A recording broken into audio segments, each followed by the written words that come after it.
Hello friends, glad to see you all again in the same series of CG ABO paper 2. So this video is series number 9. In this video we are continuing practicing MCQs question. Before going further, अगर आपको ये videos अच्छी लग रही हैं so please like the video, और अगर आप CG ABO की ही तैयारी कर रहे हैं तो इस चैनल को सब्सक्राइब कर लीजिए और साथ में बेल आइकन को भी प्रेस कर दीजिए, बिकॉज हम वीडियोस अपलोड करेंगे उसकी नोटिफिकेशन आप तक पहुंच जाए ताकि आपकी जो प्रैक्टिस में डिले ना हो सके। ठीक है, तो चलिए वीडियो स्टार्ट करते हैं।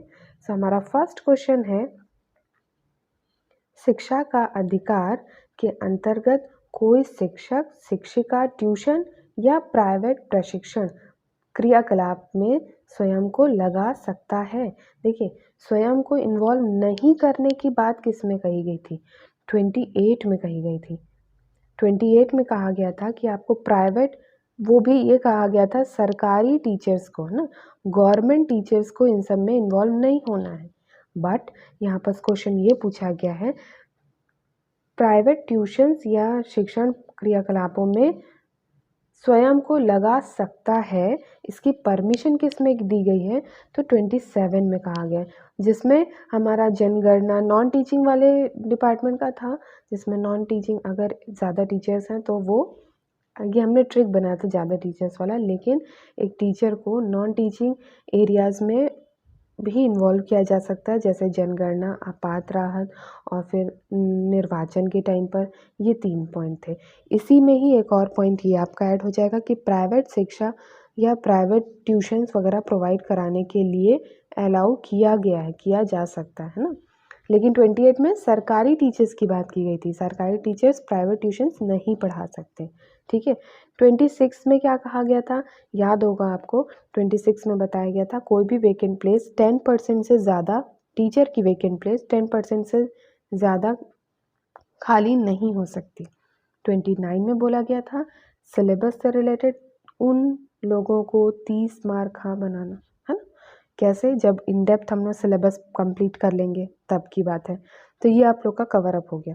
नेक्स्ट क्वेश्चन देखते हैं, निशुल्क और अनिवार्य बाल शिक्षा का अधिकार अधिनियम 2009 के अनुसार प्रवेश के लिए प्रति व्यक्ति फीस लेने पर कितना जुर्माना प्रभारित किया गया है? मतलब स्टैंडर्ड कितना लगाया गया है कि आपसे इतना जुर्माना चार्ज किया जाएगा अगर आप कोई भी बच्चे का एडमिशन के टाइम पर कोई आप उससे एडमिशन फीस चार्ज कर रहे हो। तो अगर आप एडमिशन फ़ीस चार्ज करने को तो पहली चीज़ मना की गई है, लेकिन फिर भी अगर आप चार्ज कर रहे हो तो बताइए जुर्माना किस में लगता है? तो 13 में जुर्माना लगता है।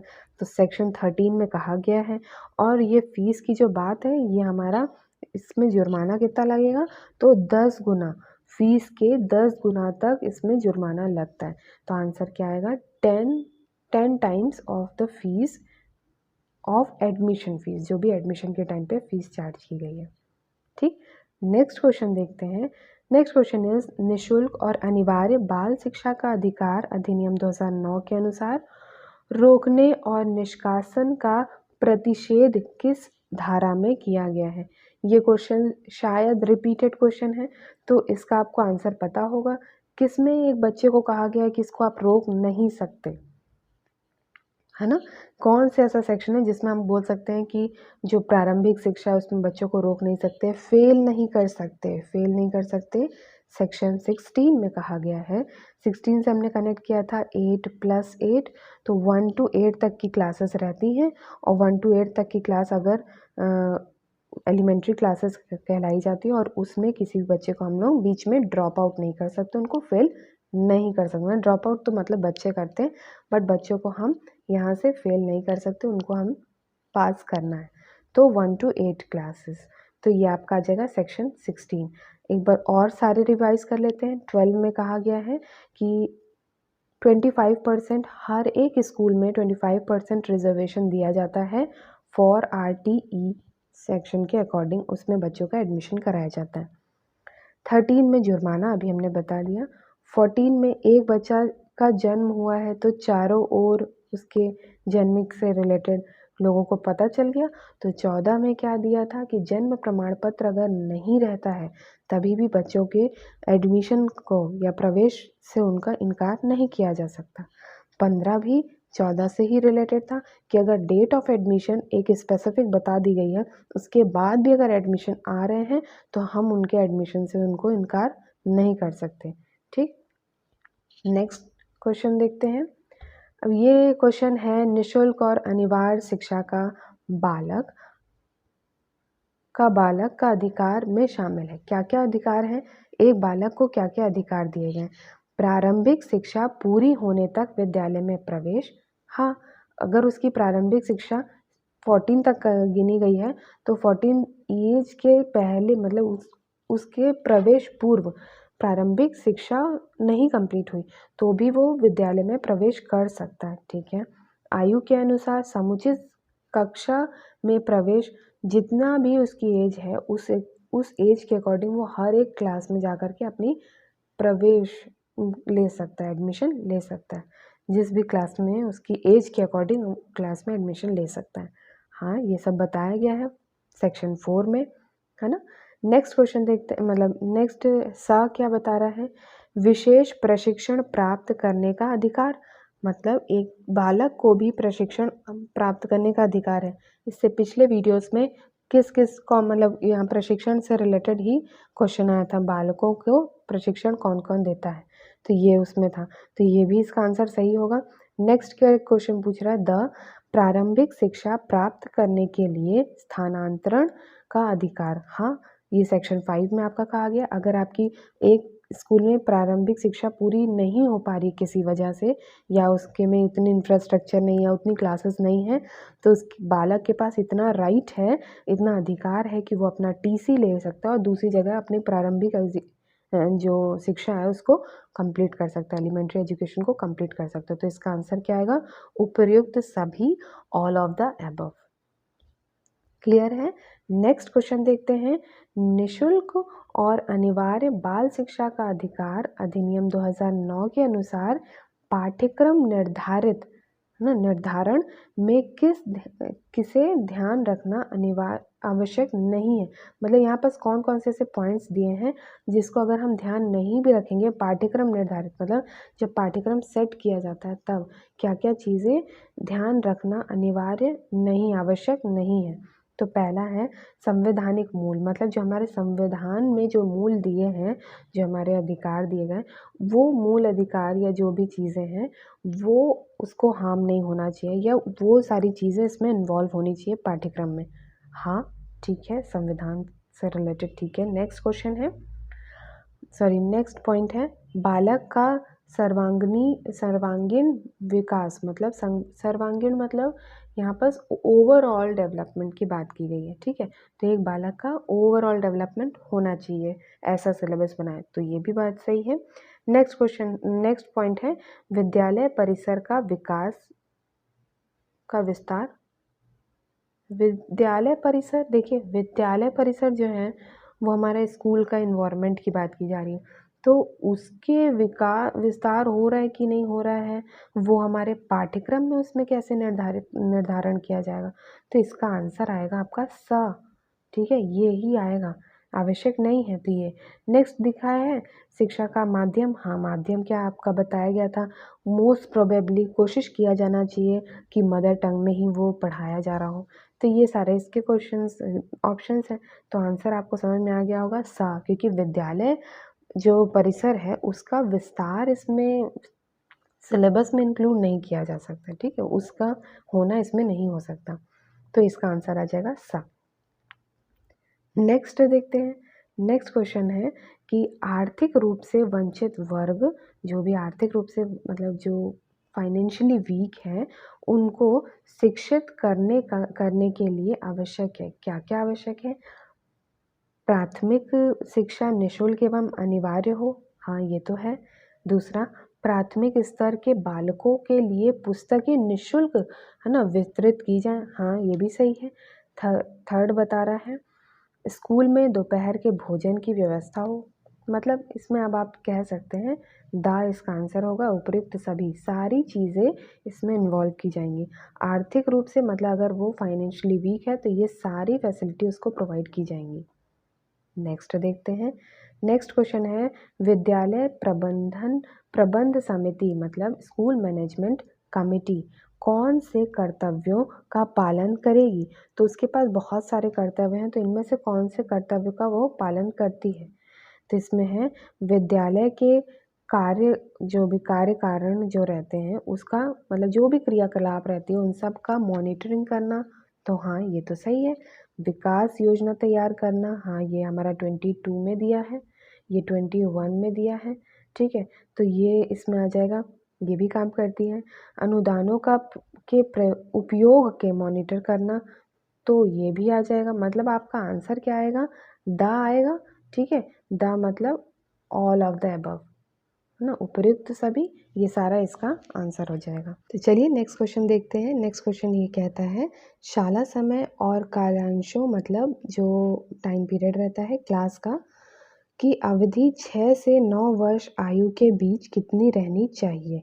तो ये याद रखना है, कुछ छोटे छोटे पॉइंट्स है। देखिए प्राइमरी क्लासेस जो रहती है ना उसके लिए एक टाइम बता दिया गया है, 20 मिनट से अबव कोई भी क्लास नहीं होनी चाहिए, नहीं तो बच्चे बोर हो जाते हैं। तो स्टैंडर्ड टाइम बनाया गया है 20 मिनट्स। लेकिन अगर हायर क्लासेस हैं तो हायर क्लासेस के लिए 30 to 45 मिनट्स का बनाया गया है। चाहे इसमें 30 to 45 मतलब इसमें 35 आंसर होगा तो भी आ जाएगा।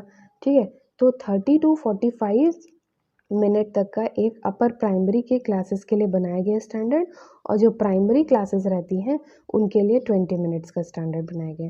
एक चीज़ और याद रखनी है, कोई भी जो टाइम टेबल बनाया जाता है उसमें ये कोशिश करना है हमें कि यहाँ पास वो पूरी टीचिंग जो है 5.5 घंटे के अलावा नहीं होनी चाहिए। मतलब एक स्टैंडर्ड टाइम ये बताया गया कि टीचिंग जो टाइम टेबल बनाया जाता है जो क्लास पीरियड वाला, वो 5.5 घंटे से ज़्यादा नहीं होना चाहिए। ठीक है, तो अब इसका आंसर क्या है, अवधि 6 से 9 वर्ष, है ना, वर्ष क्लास नहीं है। तो वर्ष की अगर बात की गई, इतने छोटे छोटे अगर बच्चे हैं तो उनके लिए, तो छोटे बच्चे मतलब आपका प्राइमरी सेक्शन है तो 20 मिनट्स की कालिकांश होना चाहिए, मतलब टाइम पीरियड रहना चाहिए। तो इसका आंसर ये हो जाएगा। नेक्स्ट क्वेश्चन देखते हैं। कितने वर्ष के बालक, जिनका देखिए क्वेश्चन है कितने वर्ष के बालक किसी विषय पर 30 to 45 मिनट्स तक ध्यान एकाग्र कर पाते हैं। तो देखिए ये अगर आपसे क्वेश्चन पूछ रहा है तो इतने वर्ष के तो बच्चों को पढ़ने का ही अलाउ नहीं किया गया है। 5 to 10 ये आप वही 6 to 9 वाले में आ सकता है, लेकिन इसमें आपका टाइम पीरियड बताया गया था 20 मिनट्स, तो ये तो आंसर नहीं होगा। नेक्स्ट है 10 to 12, ये भी हो सकता है 12 to 18 ईयर्स। तो ये याद रखना है, अगर हायर क्लासेस का पूछा जा रहा है तो आपका हायर क्लास में 12 to 18 ईयर्स, 18 ईयर्स ऑलमोस्ट 12 तक की क्लासेस होती है। ठीक है, तो 12 एज से 18 एज तक के जितने भी बच्चे रहते हैं उनके लिए एक स्टैंडर्ड टाइम बताया गया है 30 to 45 मिनट। नेक्स्ट क्वेश्चन है बेसिक शिक्षा, वही क्वेश्चन है, बेसिक शिक्षा के अध्यापन की समय सारणी मतलब टाइम टेबल कितने घंटे की है। तो ये आपका 5.5 घंटे की ही रहती है। ठीक है, नेक्स्ट क्वेश्चन पूछते हैं। नेक्स्ट क्वेश्चन है आपका शाला समय और कालिकांश की अवधि 12 से 15 वर्ष की, मतलब 12 से 15 वही मतलब 12 से 18 वर्ष, है ना, जो हायर क्लासेस रहती है उसकी बात की गई। तो उसके उन वर्ष के जो आयु के बीच कितनी रहनी चाहिए, तो उनके जो टाइम पीरियड रहता है वो कितना रहना चाहिए। तो देखिए इसमें आपका ऑप्शन बहुत सारे हैं, 30 है तो 25 तो हट जाएगा, 30 भी हट जाएगा, 35 और 40, तो आपका आंसर स्टैंडर्ड आंसर देखिए जैसे उसमें ना 20 था वैसे इसमें आपका 35 होगा। ठीक, लेकिन 22 जैसे वाला क्वेश्चन था 30 to 45 वाला, जो कोई देखिए हर स्कूल में ना थोड़ा थोड़ा ऊपर नीचे हो जाता है, लेकिन स्टैंडर्ड पूछा जाएगा तो स्टैंडर्ड आपका 35, इसमें 20 आएगा। तो इसका आंसर आएगा आपका 35 मिनट्स का। ओके, नेक्स्ट क्वेश्चन देखते हैं। अनिवार्य एवं निःशुल्क प्रारंभिक शिक्षा संविधान के कौन से प्रावधान में दिया गया है, के अंतर्गत आता है।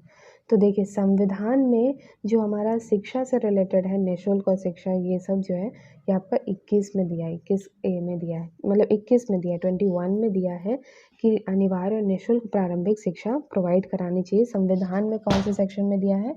तो 21 में दिया है। ठीक, नेक्स्ट क्वेश्चन देखते हैं। शिक्षा का अधिकार अधिनियम 2009, संशोधन अधिनियम 2012।